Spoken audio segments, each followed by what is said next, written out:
Hey guys, in this video I'll show you how to download and install WhatsApp on Windows 10 or Windows 11. Let's begin. First, open your web browser and go to the official WhatsApp website. whatsapp.com/download. On the download page, you'll see the option for Windows 10 and 11. Click the Download for Windows button. Once the setup file finishes downloading, open your Downloads folder and double-click the WhatsApp installer. The installation will start automatically. Wait a few moments until it's complete, and WhatsApp will open on your computer. Now, you'll see a QR code on the screen.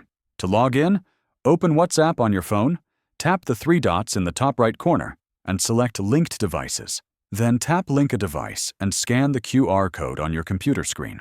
After scanning, your WhatsApp account will be linked, and you can start sending and receiving messages directly from your Windows PC. And that's it! That's how you download and install WhatsApp on Windows 10 or 11. Thanks for watching.